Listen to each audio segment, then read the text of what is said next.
You all are sufficiently refreshed and are eager to continue with the conference proceedings. We will now have our next session, which is the ASEAN Round Table Discussion titled, Can ASEAN Prosper Without an Economic Union? The session is sponsored by law firm Messrs. Shuklin & Bock, Malaysia Advocates and Solicitors. And before we begin the session, could I be permitted to say a few words by way of an introduction of our very distinguished moderator, Tan Sri Dr. Munir Majid. Tan Sri Munir can only be described as a luminary in the sphere of commerce. He was the first executive chairman of the Securities Commission of Malaysia and played a pivotal part in the establishment of the commission. He has also served as the chairman of both Celcom and Malaysia Airlines, and he is at present the chairman of Bank Mualamat Malaysia Berhad. Without further ado, could I invite onto the stage Tan Sri Munir to begin the second session.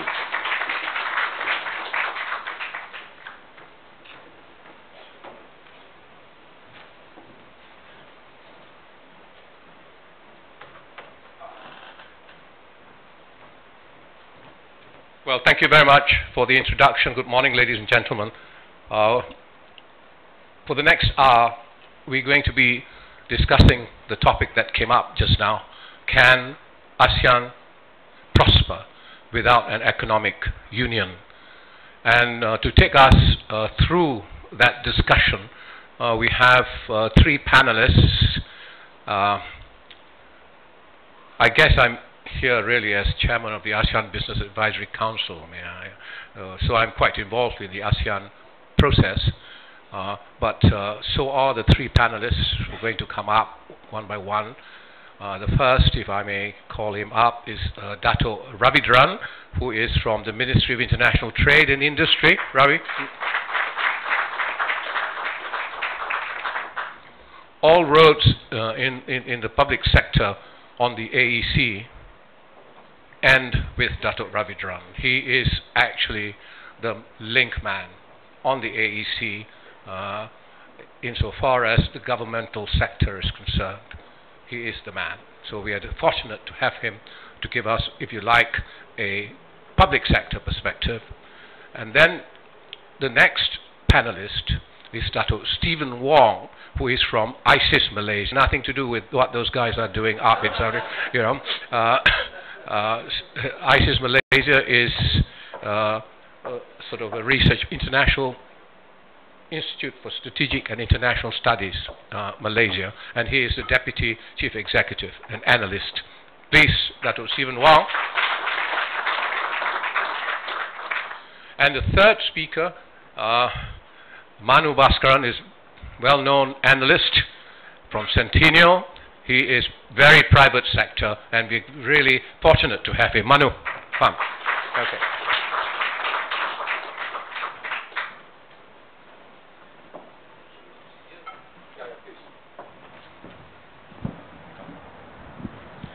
So what we're doing is that we're going to have this session with each of the panelists speaking for 10 minutes, after which there will be Q&A for another half an hour before the end of the session.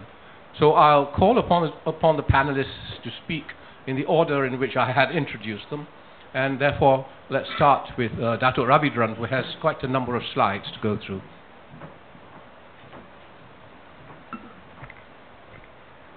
Bahagia Tan Sri, fellow panelists, ladies and gentlemen, a very good morning.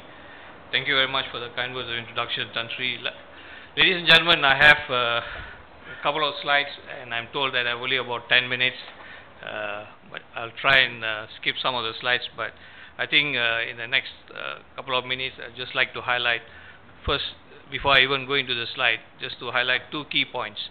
I think one, there is an expectation gap, what I call, between the policymakers and the business community, be it the investors, the fund managers, and so on and so forth, on the understanding of what AEC 2015 really means.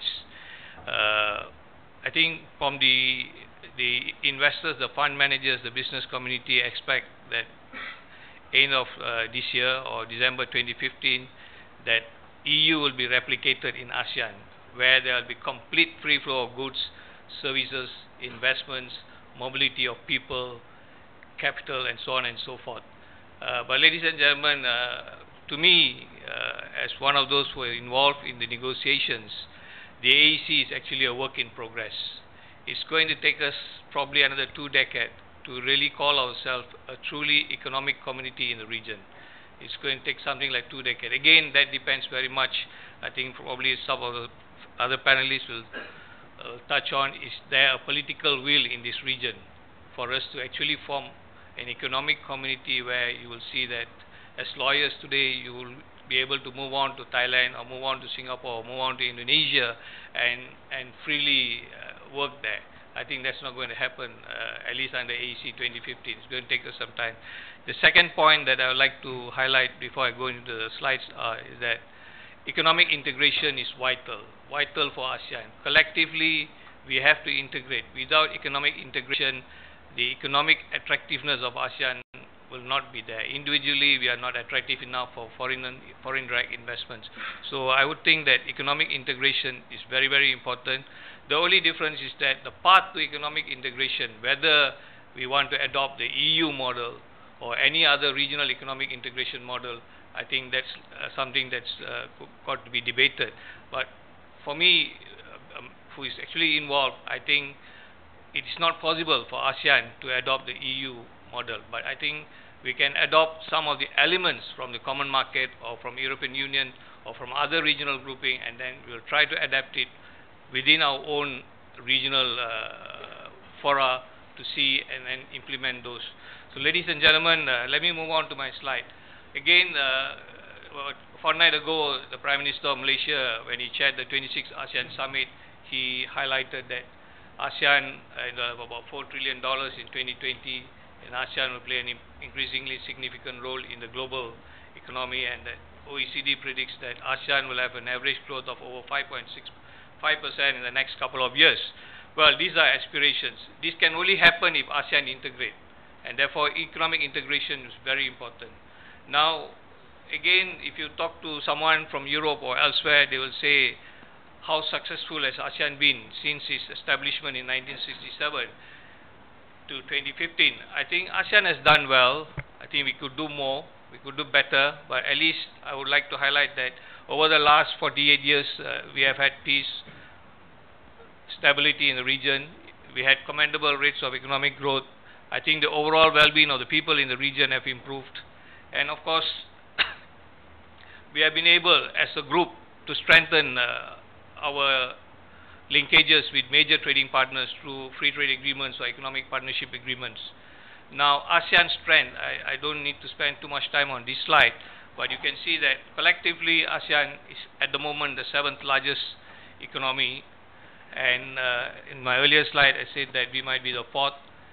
We have the 3rd largest workforce. We have a strong middle class population. We have over 190 million middle class population.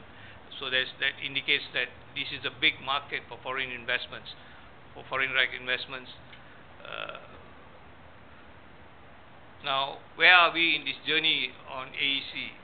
Of course, if you ask the civil, coming from the ministry, I would say the AEC 2015, we have implemented about 90.5%. We have about close to about 10% to be implemented in the next couple of months. But this is for public consumption. I hope there's no media. But if you ask me frankly, what is the average implementation rate? I think we are close to about 80%. Again, this is something more for public than for the AEC. As I said, it's a work in progress. It's going to take us a long time before we even call ourselves an economic community. Now, what to expect end of 2015? Yes, because of the initiatives that we have taken to liberalize, you'll find the business environment in the region has improved. When you talk about import tariffs, yes, we have removed import tariffs. 97% of the import duties for intra-ASEAN trade has been eliminated. We have about 3% tariffs, and those will be eliminated in the year 2018. Basically, the 3% is basically the import duties are between 1 to 5% for Cambodia, Laos, Myanmar, and Vietnam. We have given them additional flexibility so that by 2018 you'll find that complete intra-ASEAN trade there will be no import duties So at the moment, about 97%. Of course, in terms of services, we have been able to liberalize about 100 services sector. This is still work in progress. Improve trade facilitation environment. Of course, we have enhanced connectivity through open skies, through land transport agreements, and so on and so forth. So a region with 625 million is a region of opportunities. Now, this is the point I'd like to highlight. If you talk to the private sector, they say domestic regulation in individual ASEAN member countries remains a formidable hurdle. For example, if you talk about services liberalization, even the Malaysian bar, has reservation on the full liberalization of the legal services in Malaysia. Now, you talk to the other professional groups, engineering, architect, you talk about medical, and you talk about other services sector, for example, telecommunication, financial services. Well, the full liberalization has not even, I don't think there's full liberalization yet. We are just probably at the initial stage of liberalization. Even if you liberalize for ASEAN, you find that individual countries are still allowed to maintain their domestic regulation. So overcoming the domestic regulation is a burden. For example, if you are an exporter of iron and steel, I will tell you today, if you export to Indonesia, you have to comply with the Indonesian national standard. If you want to export to Thailand, you have to follow the Thai national standard. So you have 10 different standards to comply with. So this is what I mean by domestic regulation. So again, as I say, if you talk about EU, they are one market.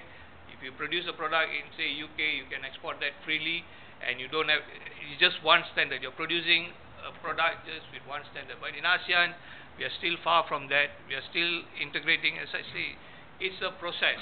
It's going to take if you talk about mobility of skilled people, we have 7 MRAs negotiated. Mutual recognition arrangement for engineering, architect, accountants, surveying, medical, dental, nursing. But you find that although these agreements have been negotiated over the last 10 years, only 2 of those MRAs have been effectively implemented, basically engineering and architect. Even in engineering and architect, you have to follow a number of steps. First, for example, you have to be registered with the Malaysian Board of Engineers, and then once the Board of Engineers recognize, they'll issue a certificate to you. With that certificate, you move on to Singapore. You have to again register with the Singapore Board of Engineers, and so on and so forth. Again, the mobility of skilled people is still very much regulated. So this is where I'm saying that, if the private sector is expecting come 2015, end of 2015, you expect there will be complete mobility of skilled workers or mobility of workers. That's not going to happen. In Europe, yes, if you are from Poland, you can just move on and work in UK, or if you're in Germany, you can move on to work in France. So, as I said, there has been substantial tariff elimination, but ASEAN member states are still facing challenges in the liberalization of services sector, as well as investments, and what more in the financial and capital market. Now, why are we taking time to integrate? I think there are challenges. You look, this slide just indicates to you, in the ease of doing business, Singapore is number 1. This is from the World Bank. And in the ease of doing business, you find that Myanmar is 177, and Thailand is 26, Malaysia number 18, Philippines 25, Brunei 101. So we are 10 diverse nations, and when you talk about economic integration, it's not going to be easy. So this is where I said that if you talk about economic integration, it's going to, where there's going to be complete free flow, it's going to take us probably another 2 decades or probably 3. Now, moving on, this is just, let me skip this slide. Dispute settlement mechanism. Well, in all our economic agreements, we have 100 over economic agreements. We have a provision for dispute settlement. Now, none of the ASEAN countries have invoked or have taken any of their partner countries to a dispute. Well, there are provisions. The issue is, why have we not used the dispute settlement mechanism? Because we are all 10 developing countries. If I am supposed to take a case against Thailand, I probably take about 50. Thailand will also take about 50 cases against me, and you'll find that there's no stopping of member countries bringing each other to disputes. So this is where that, at the moment, we are finding that let us all resolve the non-compliance to agreements or non-compliance to the AEC through discussions rather than bringing them to a formal mechanism. But I think moving forward in the next 10 years or 15 years, I think ASEAN will have to look at a more rules-based approach in economic integration. And that's where, you know, people are probably saying a European Union type of integration might be more more effective rather than the consensus decision-making process, which actually at the moment, if you are trying to integrate, we have to look at the lowest common denominator in our integration process. Ladies and gentlemen, beyond 2015, yes, we are already working on a next 10-year plan, and we have to keep the process going on. And the next 10-year plan will touch on again, which will build on the existing AEC 2015, which is to continue to ensure that ASEAN is integrated and becomes a highly cohesive economy. We are looking at competitive, innovative, and dynamic ASEAN. I think one of the fundamental difference between the AEC 2015 and the new plan will be the inclusion of enhanced sectoral integration. For the first time, we will include transport, telecommunication, financial services, agriculture, energy, minerals, healthcare, tourism into this plan. So that you'll find that we are also looking at a comprehensive approach towards economic integration of ASEAN. And trade facilitation, alignment of standards, harmonization of rules and regulation will be given immediate priority post 2015. Because these are areas where the private sector at the moment is very, very concerned. Because if you are an exporter, as I've given you an example of iron and steel, you know, you have to comply with 10. If you want to export your pharmaceutical product, for example, you will have to follow different requirements. You know, if you want to export to Vietnam, there's one set of requirements. If you're moving on to Indonesia, there's another set of requirements. So, ladies and gentlemen, briefly, I would like to say that this is what I would like to highlight. The AEC is a journey, it's a process we are building on. We have to integrate. And to my mind, whether it is not possible for ASEAN to adopt the EU type of integration because we have a too diverse, and the question is whether we are prepared to surrender some of our trade policy initiatives to Jakarta. I think that's not going to happen over the next 10 years. But I think whatever the path we take, I think the most important is that we have to continue the process of integration. I think that's what I would like to convey. And please bear in mind that come December 2015, don't expect anything extraordinary from what's happening now. Thank you, Tan Sri.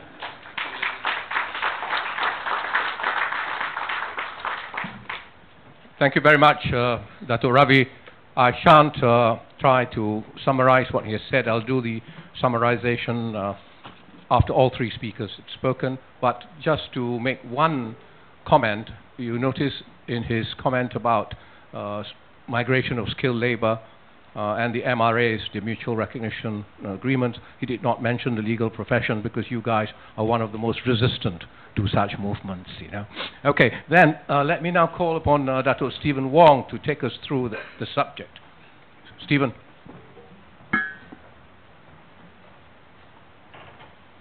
Thank you very much, Tan Sri, fellow panelists, ladies and gentlemen. The story I have for you today is quite similar to what Ravi has said, except I take a more overarching framework.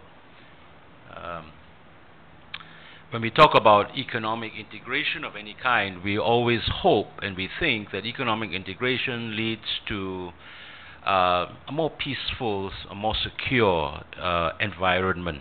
And this is indeed why ASEAN was established in 1967. When it was established, the region was not in good shape. It was in pretty much turmoil. Okay, and the idea was then that we should engage in economic cooperation because we have such big political differences and mistrust. Okay, and this economic integration will help to address these issues of political mistrust. Now, as we go forward, what we call, the economic interdependence is seen as being one of the supports for, countries having a great disincentive to declare war, to have conflicts with one another. However, there are some practical realities that I want to point out today. The political security goals for ASEAN are threefold. As Ravi has mentioned, consensus, conflict avoidance. We want unity. We want good, warm feelings among ourselves. We don't want to come in the room. We're not Americans. We don't want to come in the room and go and fight one another and have, all kinds of, nasty, arguments. Political security for ASEAN is very much based on consensus. It's based on sovereignty, equality, mutual respect. These are parts of the ASEAN norms, and it's also about accepting different capabilities. So it doesn't really matter whether you're a little country with a GDP of 200 or whether you could be a Singapore with 30,000+. It does not matter. You treat one another as you would. And this is part of the political security. But when we come to the ASEAN Economic Community, there are three imperatives that somewhat challenge this. In economic terms, economies always want to get big, they want to get flat, and they want to get there fast. What do I mean by big? We don't respect boundaries. In terms of economy, the more the better. If we had more countries involved, the better it is for us, because the better the economic benefits, the better the payoffs. What about flatness? As Datuk Ravi mentioned just now, we have all kinds of regulations in these 10 countries. We need it to be flattened out so that we can achieve one of the objectives of the ASEAN Economic Community is what is known as a single production platform. It doesn't really matter whether you're trading, whether you're producing in the Philippines or in Indonesia or in Malaysia. It should be a single production platform. Flatness is a virtue. When we say a flatness, we mean flat. Okay, we don't mean harmonized. We mean flat. And the thing is that in economics, because there's a time value for money, we want all of this and we want it yesterday. In 25 years of following ASEAN matters, I have never heard an economist stand before a crowd and say, "Thank God for ASEAN, otherwise our economies would not be as resilient and what they are." In 25 years of doing this, I've never heard a businessman saying, this ASEAN really changed the nature of the imperatives in the economy. Always, I want big, I want flat, I want fast, and that in some senses goes against what are the political security goals. ASEAN Economic Community should be moving a whole lot faster, because whenever we are confronted with challenges, ASEAN gets together. Okay, like in 1998 when we faced the Asian financial crisis. But this is not the case, because in economic terms we want to get big, we want to get fast. So what is the current initiative that's on the table? The Regional Comprehensive Economic Partnership. That is ASEAN, but it's with ASEAN, with Australia, with China, with India, with Japan, with Korea, with New Zealand. And it could be even enlarged beyond this. Okay? Now, ASEAN economic integration may not be as fast or as deep as what we would like. Economists say we should have got there, we should get there in 5 years or 3 years or 2 years, but instead we see it as a more drawn-out process. But the fact of the matter is, despite the fact that we are so different and we have such great, we have got great governments always looking after the interests of its people and thereby slowing down the process. But the funny thing is that it is moving. Why is it moving at all? Okay, it used to move at a much slower pace. Every 10 years, you would see some development announced by the ASEAN economic ministers. But today, you find that more and more initiatives are being taken within a shorter and shorter period of time. And this has to be explained. But there are very real costs. Large countries, when they liberalize, give up a lot more than small countries. So Malaysia is a country of, say, 30 million people with a per capita income of around $10,000 US. So when we throw this into the pool, the large countries, ones like India, which is currently in the RCEP with us, has got 1.3 billion people. So it's much larger, even though per capita income is much lower. They would have to give up much more, just like Indonesia, relative to the small countries. And so here is, now I'm not saying this is one of the excerpts, okay? The freest country in the nation is actually Indonesia. But Indonesia, in a study done by the ADB, all right, has actually been found to benefit the least from the AEC. Why? Because it's not very open, it's not very able to to go and dominate industries outside of Indonesia, but it has at the same time to liberalize and give up a lot. So a lot of us would find new business opportunities in Indonesia, whereas Indonesians themselves, because of their human capacity, all right, would not be able to do the same. So if the ADB and the ILO are correct, Indonesia will see the least added number of jobs from the AEC. Now, not surprisingly, from the Indonesian point of view, they would not be wholeheartedly welcome this. They would be looking at a more phased-in approach. And the last sentence, again by this thing, without Jakarta taking the lead in pushing for implementation of the entire AEC plans, it's hard to imagine how the economic community in Southeast Asia could approach the kind of seamlessness that is in place in the EU. However, despite these gloomy and pretty negative things, I ask you to consider this. Momentum is still building. Even as we come to the pronunciation of the ASEAN Economic Community today, by December, and Dr. Ravi has told you it's not going to be a big bang, all right? Nevertheless, we are already working on the next set of action items, all right, and the next set of action items. But why would we be doing that?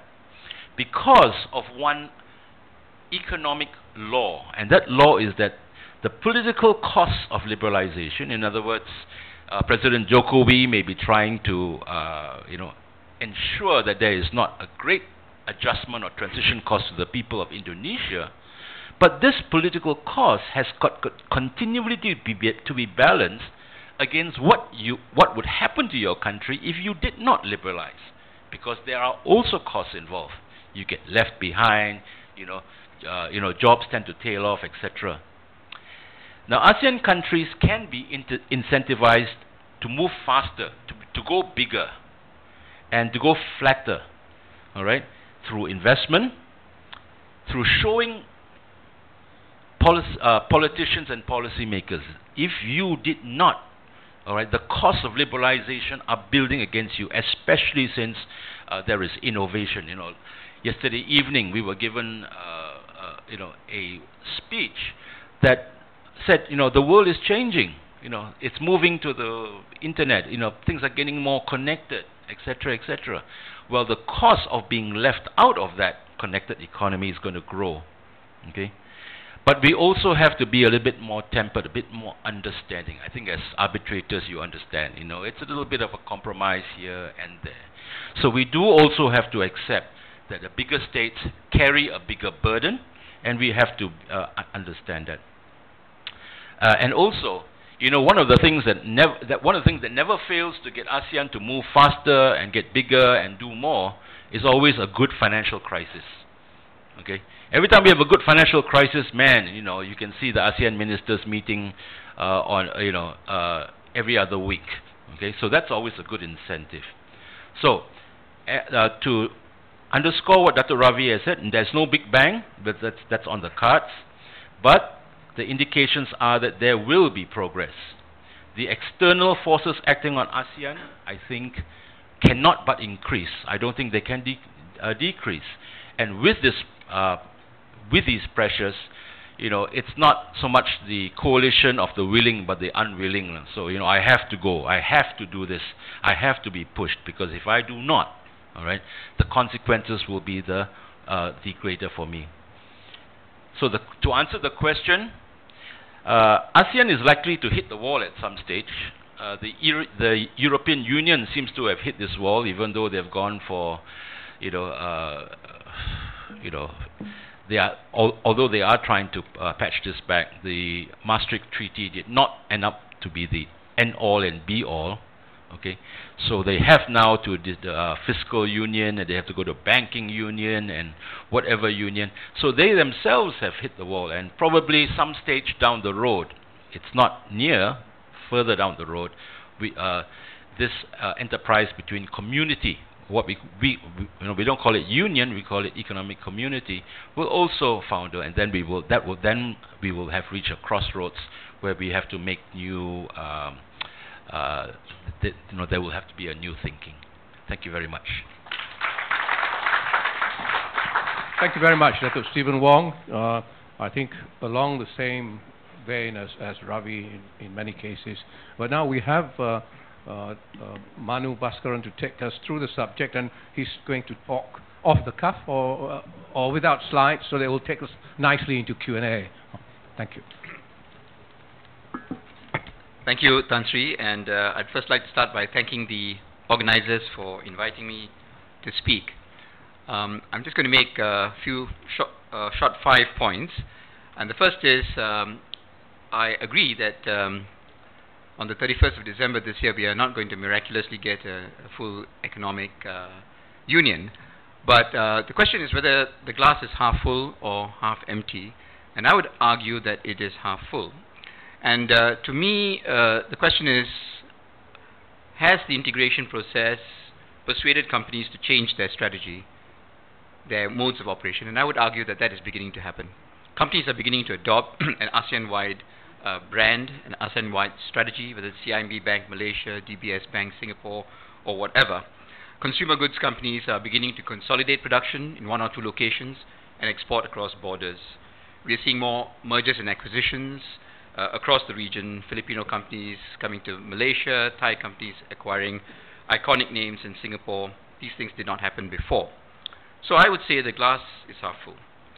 Second, I would say, continuing with this theme of the glass being half full, when we talk about economic integration in ASEAN, we should really look not just at the top-down initiatives like the ASEAN Economic Community. We should look at other modes of integration. We have, for instance, sub-regional economic integration. The Greater Mekong sub-region is this huge initiative that the Japanese and the Asian Development Bank have been promoting for more than 20-something years. And after 2 decades of heavy investment in physical connectivity, as well as in improvements in regulations and addressing the various practical obstacles on the borders, we are actually seeing this region take off. And you can see that manifested in the economic booms, for instance, in some of the smaller towns in northeastern Thailand. This is real.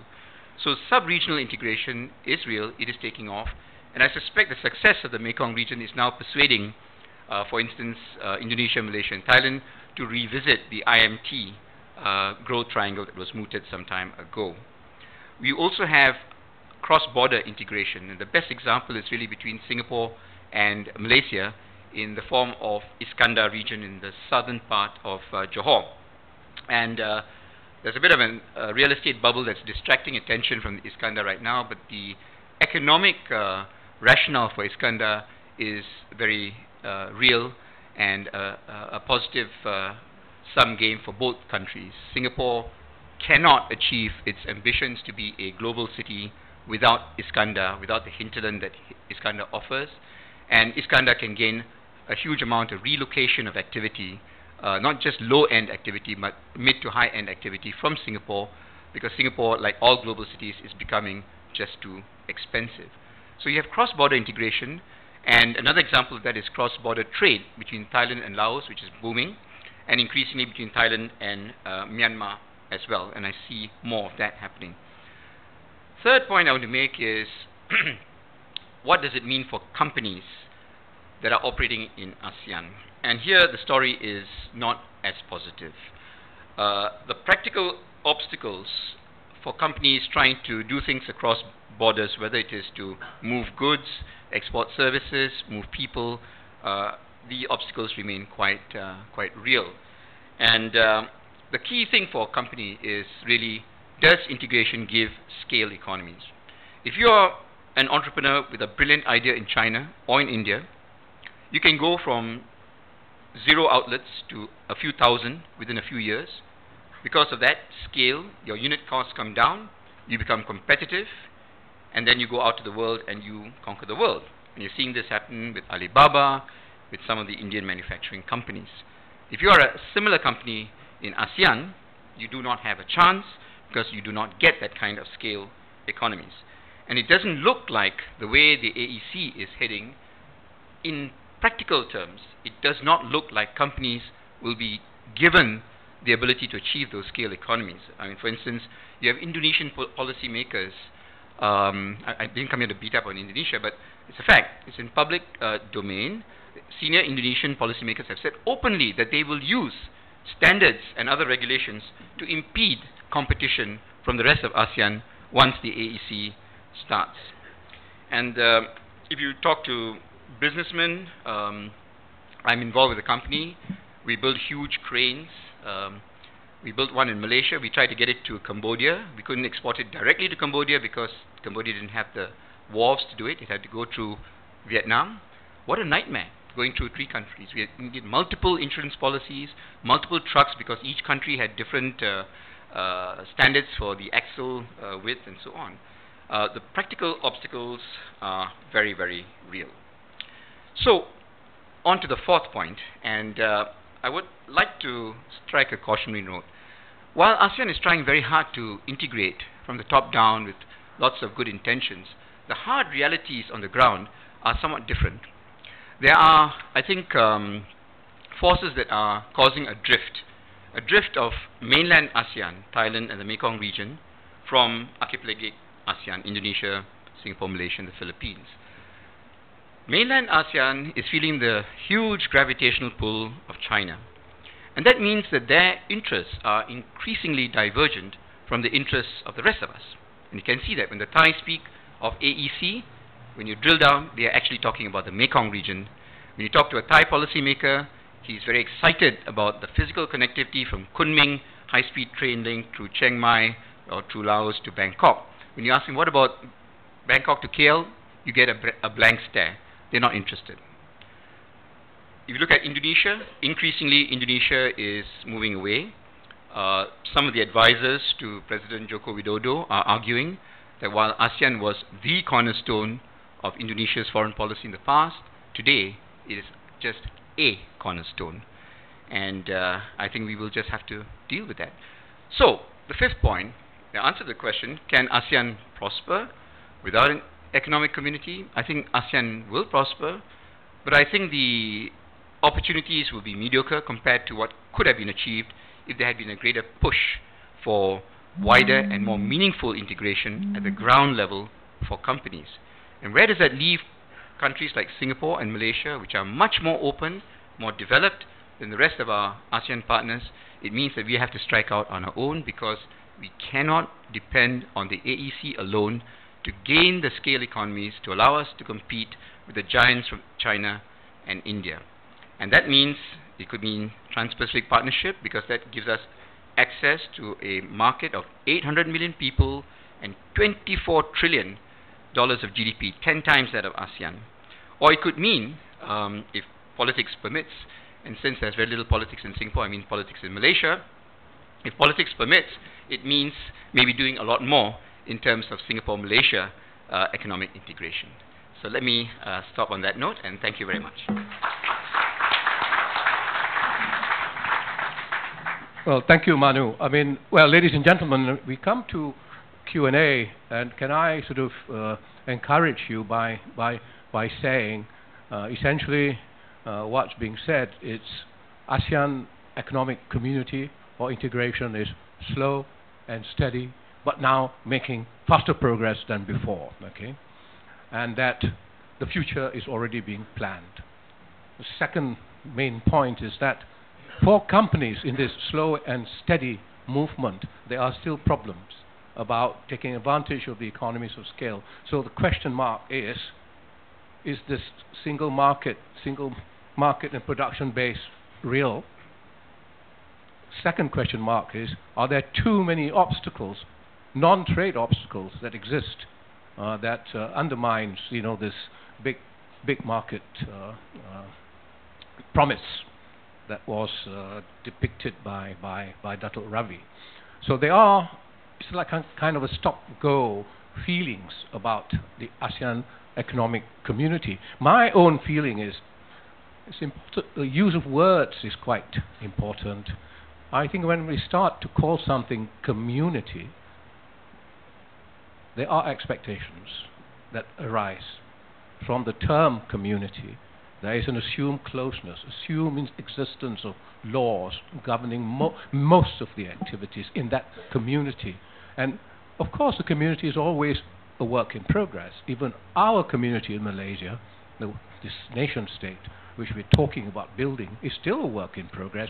There's so many pulls along race and religious lines and so on still occurring. But to call ASEAN economy integrated, a community, has given rise to expectations. I sometimes wonder whether it would not have been better to have called it an ASEAN economic area. Then you don't give rise to these kind of expectations.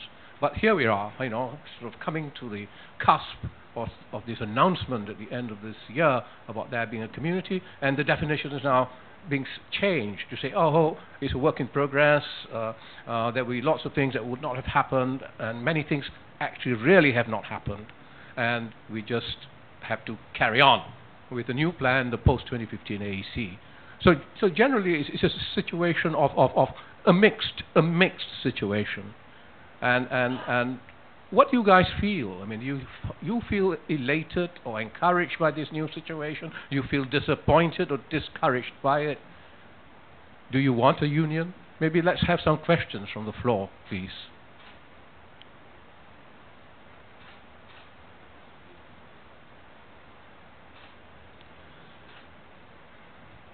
Okay, let me then start, by asking Datuk Ravi and the others. Okay, was the approach to the ASEAN economic community building right? Very top down. Sometimes it was rather secretive, and officialdom was a kingdom which we could not approach. It only became a little bit half bottom up in the last 2-3 years as we are coming towards the finishing line, and only 1 year bottom up, people-centric in the last year of coming to the finishing line. So was it the right approach?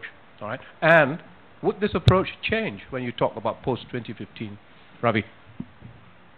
Thank you, Tan Sri. I completely agree with you that when we formulated the AEC 2015, probably it was more of a top-down approach, and the current plan that we are formulating, I think, as I said, I would look at it as simple.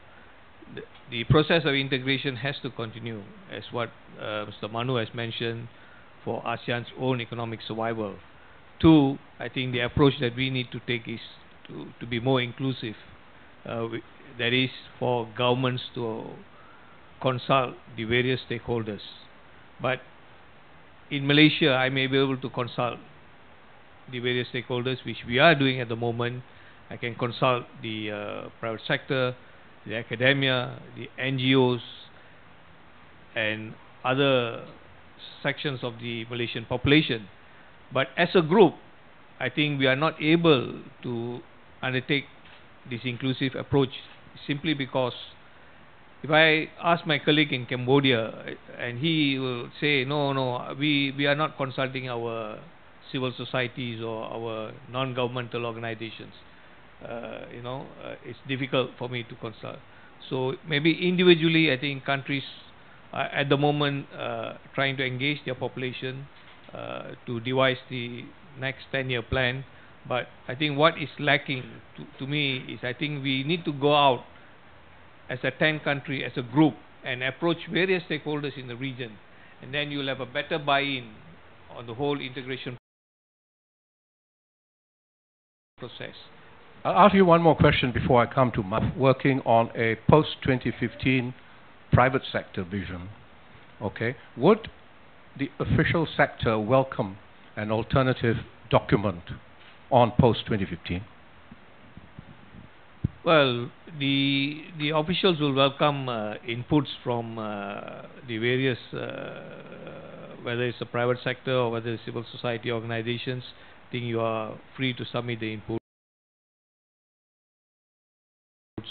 But whether there will be consensus in the countries, I think that's something I can't commit myself here. You know, it's, as I said, we are so diverse.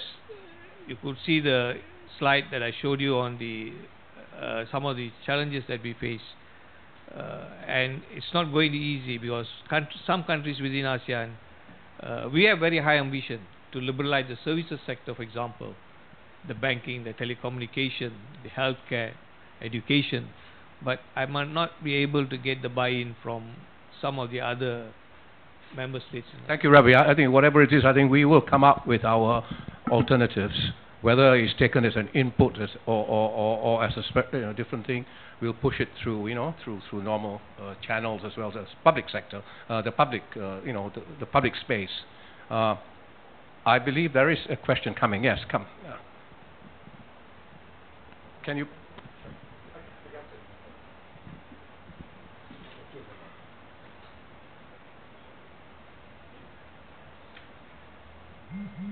I'm not sure who this should be addressed to in terms of the speakers, but I'll ask it generally. Could any of the speakers comment on how the question of integration sits with the question of the increasing proliferation of bilateral investment treaties and multilateral investment treaties, which might in some senses be seen to be counter to integration if member countries are entering into separate bilateral treaties at the same time as integration is on the agenda? So is there a view about how those two things sit together or compete?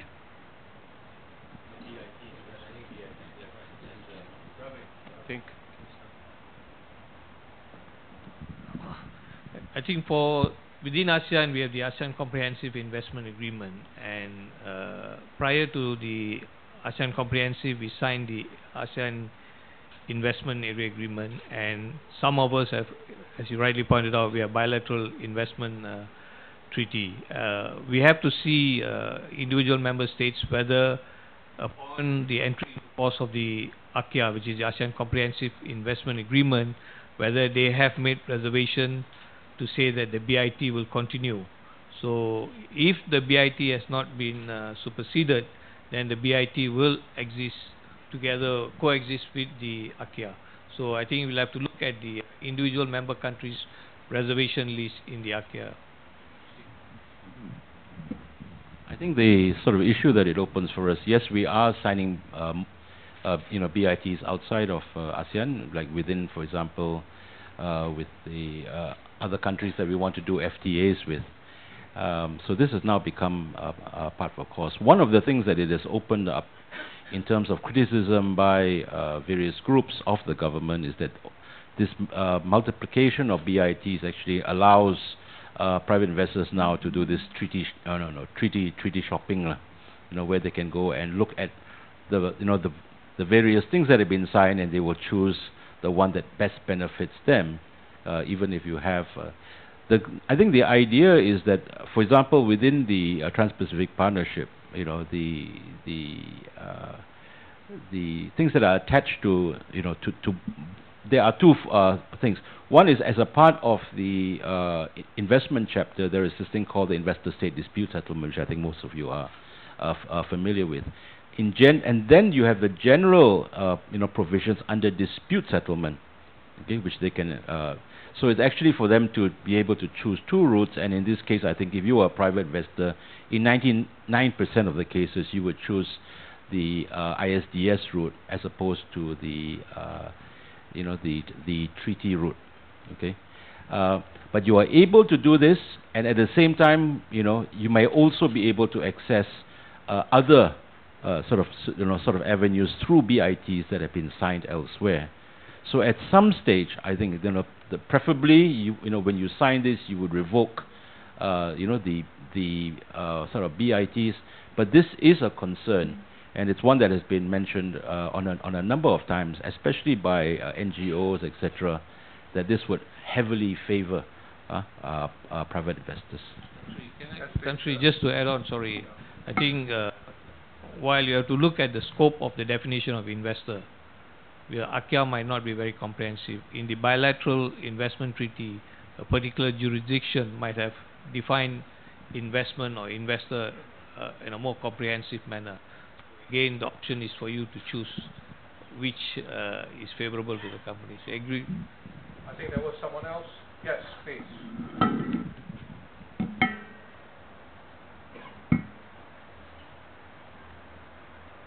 Thank you very much. I'm an Australian citizen, and I can remember a time when my government applied for admission in some formal manner to the group, and I don't know if the word rebuff would be accurate, but it was certainly a very attractive group to belong to for folk in the wider Asia Pacific.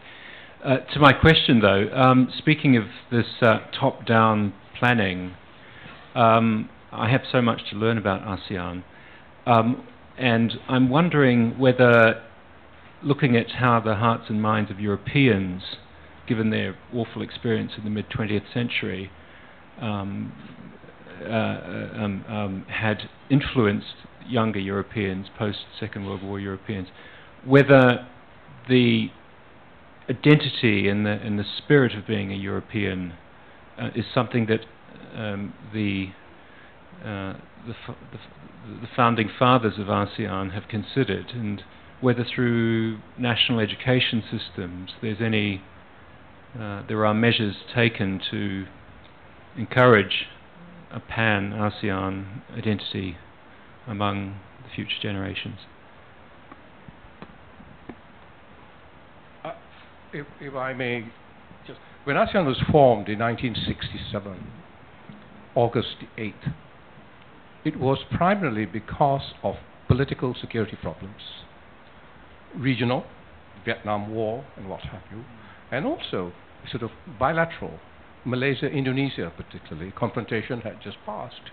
And this was an attempt to ensure there was peace, security and stability.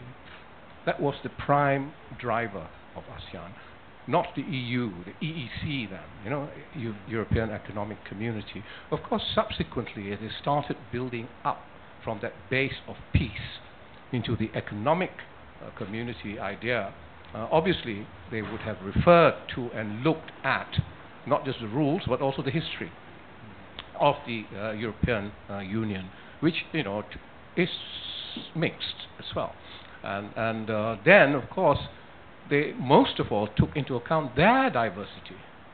And when the additional CLMV countries came into ASEAN, from 1995 onwards, that diversity was accentuated, by its almost two different constituency of countries, that existed. So it has been more diverse. The starting point was a bit like the French-German thing, in the EU, but in a different context. But now they obviously look at the EU more as they have stabilized and are looking to progress, beyond how they have progressed on an intergovernmental basis. I think we just have to recognize that we are very diverse. I mean, if you recall, just a couple of years ago, Thailand and Cambodia almost went to war. Two Buddhist countries almost went to war over a Hindu temple that they were fighting over. And, there's just not that same sense of one identity. There's a Buddhist civilization in mainland Southeast Asia. There's Islamic here, and the Catholic, Christian, Spanish in the Philippines. These are very, very different traditions, and there's no sense of commonality yet. And the fact is, at the end of the day, people always respond to their interests. The fact is, on the ground, if you look at Thailand, if you look at Singapore, you look at Malaysia, Vietnam, these countries are more integrated with the rest of the world than with each other. So again, the body of interest that bring about the commonality is just not there yet. Someone at the front, the very front here. Could I just add just three very quick things. Number one, the issue of ASEAN identity is something that ASEAN governments want to impress. Okay, so that's number one, and they've wanted to do so for the last 5 years. For example, the theme of this chairmanship and starting from Brunei is a people-oriented ASEAN. So it's got to move from the policymakers down to the thing. So that is in the process. How much it would affect. Number two, Europeans, I've discovered going to Brussels, etc., also consider this Europeanism as a very top-down thing. You know, it doesn't quite filter down to the ground to the degree that we think it does. All right. So, and I think number three, there are already ASEAN countries, not Malaysia so much, but in Thailand, in Laos, and also in Indonesia, where the ASEAN identity actually is much stronger if you go down to the ground. Yeah, I was going to make a remark. Given the different stages of development of ASEAN countries, you come from, Malaysia is at the very forefront. You are quite well developed within the group, to the least developed member of the ASEAN. The economic development stages are such disparity. And not only so, it was just pointed out that the language, the cultural differences are so great that the ASEAN countries are also geographically separated. Whether there is sufficient reason to expect a high degree of integration in this regard. So a worker in Thailand, even given the opportunity of coming to Malaysia to work, would not be conversant with the English language or the Bahasa. Of course, integration between Indonesia and Malaysia would be more ready because you speak the same Bahasa language. So legal traditions also differ seriously between, for instance, Thailand and Malaysia. So actually, is economic integration within the ASEAN countries a realistic something to expect? Or that expected integration would only be minimal in the end, actually?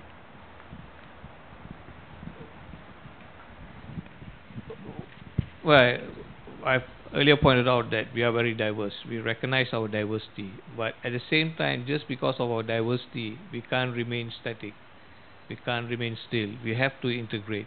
And this is where we are saying we have taken a very pragmatic and practical approach towards integration. And that's the reason why we are not able to either adopt a EU or even the closer economic relations of Australia and New Zealand, the model that's been used by Australia and New Zealand. We can't even form a customs union at the moment. It will be very challenging because Singapore has zero tariffs on almost all the 100% zero tariffs, whereas the rest of us have tariffs for our external trade. And therefore, again, to form a customs union is not possible. And if we're not able to form a customs union, we're talking about common market. It's not possible. And that's why I earlier on pointed out that what we are trying to do is taking a pragmatic approach, a unique approach, adopt the best features from various regional economic integration model and try to implement and adapt it to our own requirements and needs. But I think the key point here is we are 630 million. Because of what we have done, the initial liberalization we have done has benefited ASEAN, brought about greater stability to the region, brought about economic growth. The per capita income of 4 or 5 years ago was about 1,000 on the average. Today we have a per capita income that's about $4,000 US. So I think there are benefits of regional integration. So I think we recognize our diversity, we recognize the challenges, but I think we have to continue the process. And this is what I like to emphasize, that process will take some time. Again, how effective the process is going to be, I think Manu pointed out the point that some of the members might be moving away from this, from the ASEAN centrality. I think these are challenges that we'll have to overcome the next few years.